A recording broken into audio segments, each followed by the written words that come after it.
বন্ধুরা reuse content monetization problem solve এখন থেকে অন্যের ভিডিও আপলোড দিয়ে চ্যানেলটাকে মনিটাইজ করতে পারবেন।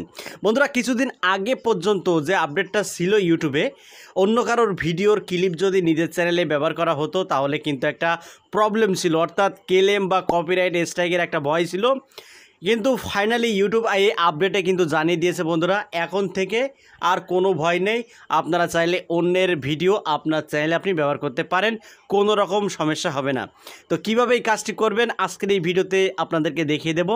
এর জন্য বন্ধুরা আপনাদের কাছে ছোট্ট একটি অনুরোধ, সেটা হলো যদি আপনি চ্যানেলে নতুন হয়ে থাকেন তাহলে অবশ্যই চ্যানেলটি সাবস্ক্রাইব করে বেল আইকনটি অন করে রাখবেন এরকম মজাদার ভিডিও আপডেট পেতে।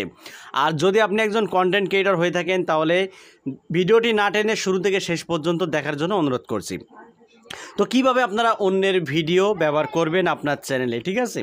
দেখুন বন্ধুরা, আপনি যখন ইউটিউব ব্রাউজ করবেন বা যে কোনো ফেসবুক অ্যাপ্লিকেশন বা ইউটিউব যে কোনো সাইট থেকে ভিডিও নেয়ার পরে সেই ভিডিওটা কিভাবে আপনি ব্যবহার করবেন, আপনি যে কোনো একটা এডিট সফটওয়্যার নেবেন বা কাইনমাস্টার বা পাওয়ার ডিরেক্টর এইসব অ্যাপ্লিকেশনের মাধ্যমে কিন্তু আপনি সেই ভিডিওটাকে এডিট করতে পারবেন। কিভাবে এডিট করবেন আর কিভাবে এডিট করলে আপনার চ্যানেলে কপিরাইট আসবে না সেটাও কিন্তু বলে দিচ্ছি।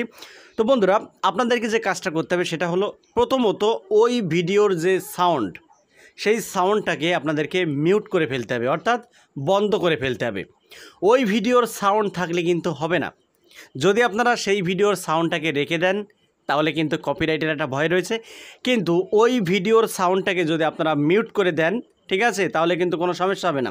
এবার আসা যাক যে কত সেকেন্ড আপনি ব্যবহার করতে পারবেন অন্যের ভিডিওর ক্লিপ, 10 সেকেন্ড, 5 সেকেন্ড না 15 সেকেন্ড। বন্ধুরা ইউটিউব কিন্তু স্পষ্টভাবে ঘোষণা করে দিয়েছে আপনি চাইলে 20 সেকেন্ড পর্যন্ত আপনি অন্যের ভিডিওর ক্লিপ আপনার চ্যানেলে আপনি ব্যবহার করতে পারবেন, কোনো রকম সমস্যা হবে না।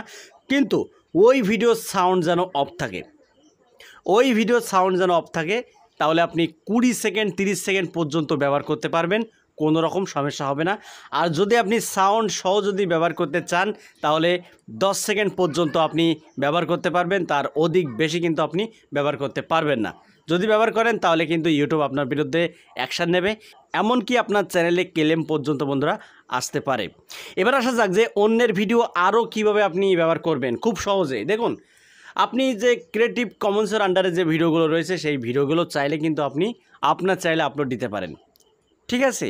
আপনি তো অন্যের ভিডিও ব্যবহার করছেন, সেই সাথে সাথে আপনি যদি মনে করেন ক্রিয়েটিভ কমন্সের আন্ডারে যে ভিডিওগুলি রয়েছে সেই ভিডিওগুলির আমি ক্লিপ ব্যবহার করব, সেক্ষেত্রেও কিন্তু কোনো সমস্যা হবে না, আপনি ব্যবহার করতে পারেন, কোনো রকম প্রবলেম হবে না, কারণ ইউটিউব কিন্তু সরাসরি বন্ধুরা ঘোষণা দিয়ে দিয়েছে। আপনি চাইলে ফেসবুকের ভিডিও কপি পেস্ট করেও কিন্তু আপনি আপনার চ্যানেলটাকে মনিটাইজ করতে পারেন। ফেসবুকে যান, ফেসবুকে গিয়ে যে ভিডিওটা আপনার ভালো লাগবে সেই ভিডিওর লিঙ্কটাকে কপি করুন, কপি করার পরে গুগল ক্রোমে গিয়ে আপনি সরাসরি ওখানে লিখে দিতে পারেন ফেসবুক ভিডিও ডাউনলোডার, ঠিক আছে? এটা লিখলে কিন্তু আপনার সামনে একটা ওয়েবসাইট আসবে, সেই ওয়েবসাইটে পেস্ট করলে কিন্তু আপনি ফেসবুকের ভিডিও ডাউনলোড করতে পারবেন। ওই ভিডিও আপনি একই প্রসেসে এডিট করে আপনার চ্যানেলে আপনি আপলোড করুন, আপনার চ্যানেলে কোনো রকম সমস্যা হবে না বন্ধুরা। আগে কিন্তু কপিরাইটের একটা ভয় ছিল, কিন্তু এখন আর কপিরাইটের কোনো ভয় নেই। এখন থেকে আপনি অন্যের ভিডিওর ক্লিপ ব্যবহার করে আপনার চ্যানেলটাকে আপনি মনিটাইজ করতে পারেন নির্ভয়ে, কোনো রকম প্রবলেম হবে না। তো বন্ধুরা ভিডিওটা এই পর্যন্তই, যদি ভালো লাগে ভিডিওতে একটি লাইক করে দেবেন, আর চ্যানেলে যদি নতুন হয়ে থাকেন চ্যানেলটি সাবস্ক্রাইব করে বেল আইকনটি অন করে রাখবেন এরকম YouTube related tips and tricks পেতে। তো আজকের মধ্যে এখানে বিদায় নিচ্ছি, সবাই ভালো থাকুন, ধন্যবাদ।